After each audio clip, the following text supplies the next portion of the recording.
ایک شخص مسجد میں نماز ادا کرنے کے لیے اندھیری رات میں گھر سے نکلا۔ اندھیرے کی وجہ سے ٹھوکر لگی اور وہ چہرے کے بل کیچڑ میں گر گیا۔ کیچڑ سے اٹھ کر وہ گھر واپس گیا اور لباس تبدیل کر کے دوبارہ مسجد کی طرف چل دیا۔ ابھی چند قدم ہی چلا تھا کہ دوبارہ ٹھوکر لگی اور وہ دوبارہ کیچڑ میں گر گیا۔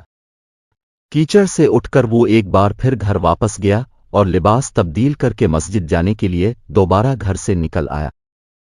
گھر کے دروازے پر اسے ایک شخص ملا جو اپنے ہاتھ میں ایک روشن چراغ تھامے ہوئے تھا۔ چراغ والا شخص چپ چاپ نمازی کے آگے آگے مسجد کی طرف چل دیا۔ اس بار چراغ کی روشنی میں نمازی کو مسجد تک پہنچنے میں کسی دشواری کا سامنا نہ کرنا پڑا اور وہ بخیریت مسجد تک پہنچ گیا۔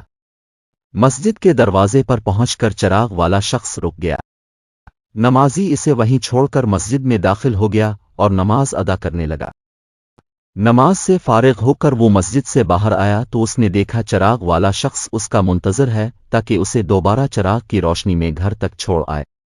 جب نمازی گھر پہنچ گیا تو نمازی نے اس اجنبی سے پوچھا، آپ کون ہیں؟ اجنبی بولا، سچ بتاؤں تو میں ابلیس ہوں۔ نمازی کی حیرت کی انتہا نہ رہی۔ اس نے پوچھا، تجھے تو میری نماز رہ جانے پر خوش ہونا چاہیے تھا، پھر تو چراغ کی روشنی میں مجھے مسجد تک کیوں لایا؟ ابلیس نے جواب دیا، جب تجھے پہلی ٹھوکر لگی تو اللہ نے تیرے عمر بھر کے گناہ معاف فرما دیے، جب دوسری ٹھوکر لگی تو تیرے سارے خاندان کو بخش دیا۔